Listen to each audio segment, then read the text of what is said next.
the Democrats are going to destroy the world and you better vote Republican. Yeah, we're getting into fear-mongering today. It's you and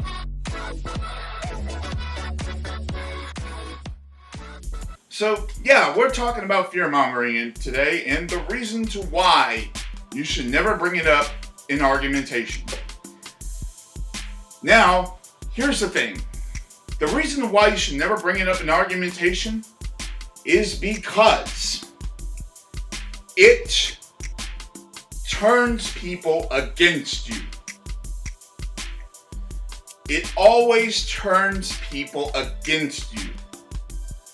Period. Okay?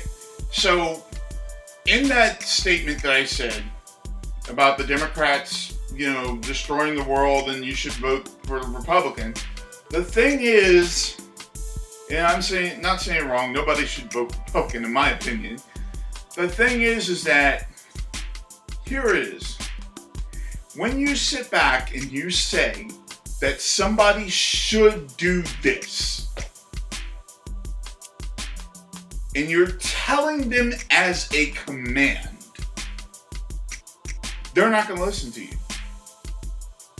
They're going to object. Because nobody wants to do what somebody else wants them to do. And when you use fear, incitement of fear, that makes them afraid of you because of various reasons. And when these conservatives, let's say it, when they come up and they're going on saying that the Democrats are going to do this, they're also bringing anxiety into it. And whenever you bring anxiety into these argumentations, people get scared of you. And they legitimately get scared of you. So, when you're coming up there and you're saying that you want them to vote in a certain way, and you want them to be afraid of the same things that you're afraid of, with a targeted perspective towards those things, they will always turn against you. Because in my mindset, when me as a Democrat, when I see a Republican tell me that, I'm thinking to myself, oh my God, do I have to deal with somebody who could pull a gun on me? And my next thing is, I need to shut the fuck up because this guy could kill me. That's what I'm thinking. And that's what a lot of Democrats think when they hear this argumentation. So, when you come up and you say, you better vote this or blah, blah, blah, blah, blah, you better vote this because this and this is going to happen if you vote Democrat, they shut up. And it's not that they go and vote Republican, because they don't. No, they become more ingrained in voting Democrat. We Democrats become more ingrained in voting Democrat when you start doing that. And the divide widens because you came up and you told us, you better do this. So the thing is, it's best not to do that. It's best not to get up here and to tell me that I better vote a certain way, or I better do this because XYZ is going to happen, or because, socialist takeover is going to happen. and you don't know what socialism is. Especially if you're a 70, 80-year-old person who has all this bullshit propaganda from the 1970s, 80s, 60s, whatever, and it's all from Cold War era. And all you believe is Cold War era propaganda. Because I'm going to dismiss all that crap on my own by just researching and looking up everything that you said and being skeptical of everything that you said. So the thing is, do not use in argumentation these fear-mongering tactics or appeals to fear, period.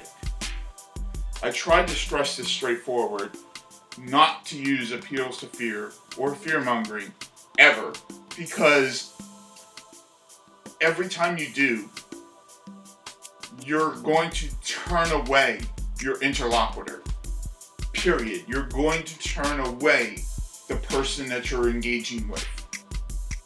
Always. It's not a matter of, well, this.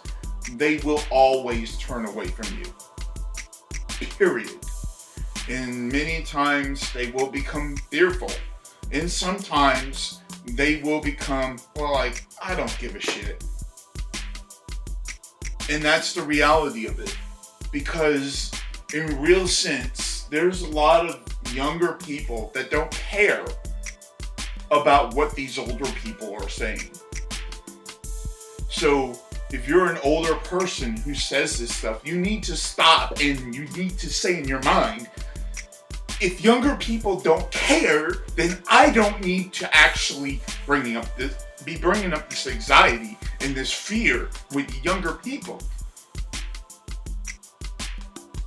And at the same time, you need to sit back and you need to understand too, because a lot of times their anecdotal evidence is added to it.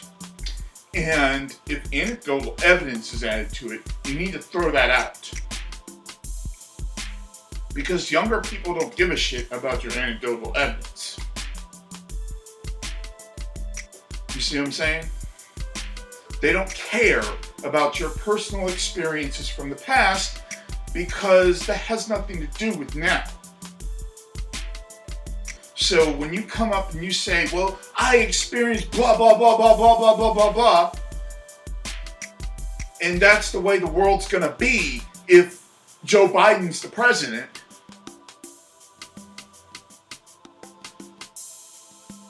Democrats aren't going to care about that. A young 18-year-old person who votes Democrat for the first time is not going to care about that. Who's a socialist is not going to care about that. Or who votes Bernie Sanders is not going to care about that. So your thing is, you need to not do that. Period. Because that is not the proper way of engaging with people. And as a leftist, those people who are leftists, who woke school people, that you need to stop doing that too. But this is something that aggravates me with older conservative people. Stop coming up here, using fear-mongering tactics, using appeals to fear, using all this bullshit, thinking that the rest of the world is conservative, because everybody outside your bubble is not conservative. Half of the world, most of them, 80-something million of them voted for Joe Biden. And a great deal of them, there's a lot of them that are pretty left-wing. So to think that most of the world is your version of conservative is a bullshit argument. And this is why you don't talk to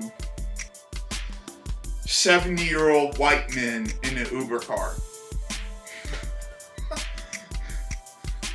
Peace out, YouTube.